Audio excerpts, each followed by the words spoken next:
Okay, so hi guys. A little while ago I had a prediction, and recently I found out that that prediction has a very high possibility of becoming true, and that's a horrifying thing because here's what it is. So everyone knows about ISIS already, militant Islamic group, Middle East and whatnot. However, not many people know about Boko Haram, which is another militant Islam group. However, it's in Nigeria. So something about Boko Haram. In the past year or so, they've killed over 10,000 people. Between 2000 and 2014, they've killed like 14,000, more than 14,000.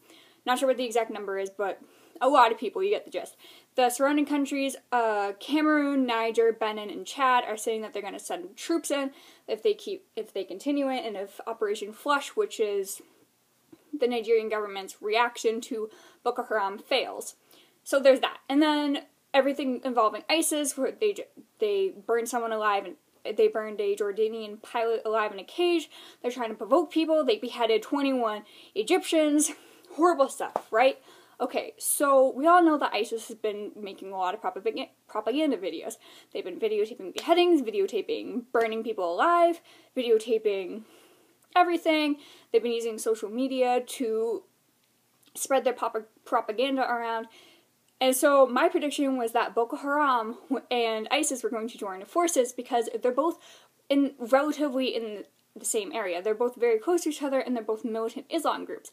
And that's possibly going to happen because we, America, as well as other countries in the world, mostly European countries, but also, mostly Middle Eastern countries, but also some European countries, are looking at ISIS and they're like, whoa, like, we gotta do stuff. We gotta bomb them, we gotta attack them, and all that stuff. Like, currently, there's a poll recently done. 62% of Americans are saying that we should attack ISIS, which I think is a horrible idea because that's what they want us to do. However, news has been spreading around saying, and ISIS has been getting, like, the reaction that they want. They've been provoking people. People have been joining them based on the videos that they've put out in the propaganda. People have been, like, threatening to bomb them. People are attacking them and whatnot. And so Boko Haram is looking at that and saying, oh, their propaganda is working, so we're going to do that. And so Boko Haram recently started making videos of their beheadings. The most recent thing that they put out was a video of two men that they captured and beheaded, accusing them of being spies and whatnot. Now, they didn't actually show the beheadings in the video. They showed the before, and then they showed the after where the heads were laying on their chest, and they used this very similar production methods as ISIS did. If you take a look at the Boko Haram video and you take a look at many ISIS beheading videos, they're almost exactly the same. Like, they use the same cinematography, the same method as getting the victims to confess, then having a heartbeat before beheading them, and etc., etc., etc. Now, Boko Haram has publicly announced that they might pledge allegiance to ISIS, and that is a horrible idea. And I understand that what they're doing is wrong. What Boko Haram is doing is horrific. What ISIS is doing is even more horrific. However, America should not get involved. ISIS, and Boko Haram for that matter, do not pose a threat to America, and they probably won't, at least now for a long time. They're trying to get us to war because they really hate us. And so, by attacking them, we're just going to add fuel to the fire. Like, I said this before in a lot of my other videos, but hate just breeds more hate, and that's really true.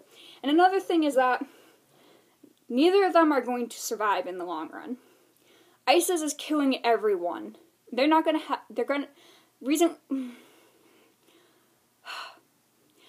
ISIS is killing everyone. They're trying to govern the conquered lands that they have, but they keep killing everyone, so they're not going to have people to govern, and they don't know how to govern their conquered territory.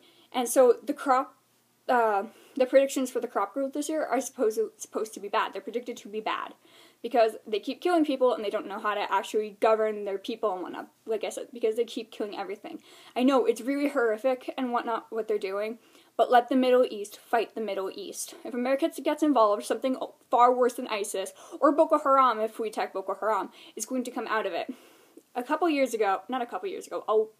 while ago, the Prime Minister of Israel, Benjamin Netanyahu, came to America and said that we should attack Iraq. He helped persuade America to attack Iraq. What happened?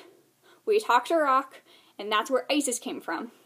We attacked Iraq because Iraq was attacking Kuwait, who we get a lot of oil from.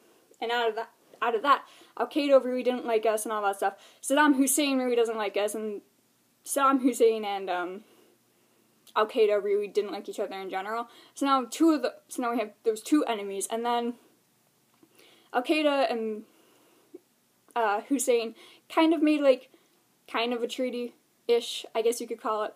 And then from Al-Qaeda came Abu Bakr al-Baghdadi, who was credited as being the founder of ISIS. And now, everyone hates ISIS, and they're just horrible people. But what I wanted to get from that is that, yeah, hate breeds more hate. And then another thing is that with America, there's so much fear-mongering about ISIS.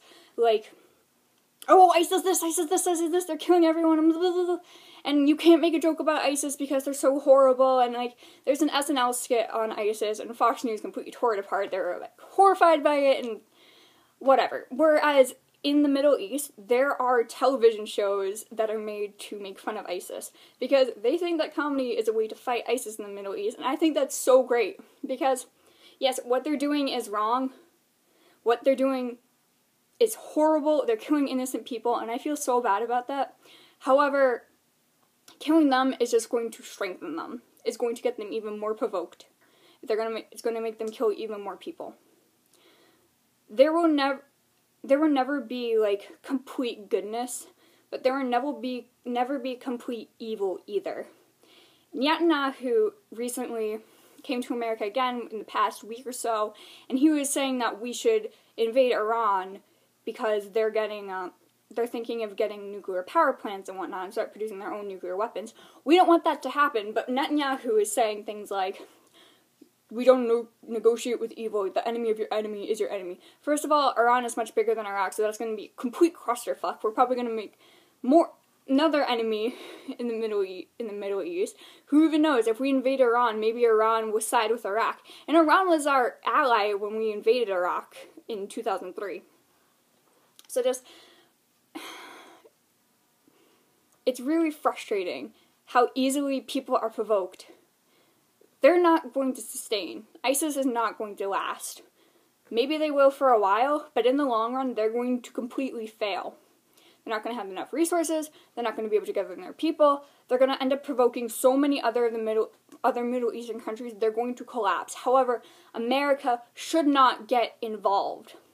America already has so much other things to worry about.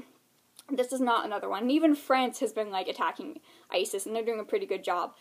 Like I said, let them... And then other Middle Eastern countries, such as Jordan and others, have been combating them. Let the Middle East fight the Middle East, and we shouldn't invade ISIS. We shouldn't invade Boko Haram either, and if Boko Haram and ISIS join forces, I still think that we should leave them alone. They don't pose a threat to us. We shouldn't stick our nose in places where it doesn't need to be. And they're not going to sustain for long. I know that it's a cliche thing to say, but eventually good will rise above evil. That's my little rant.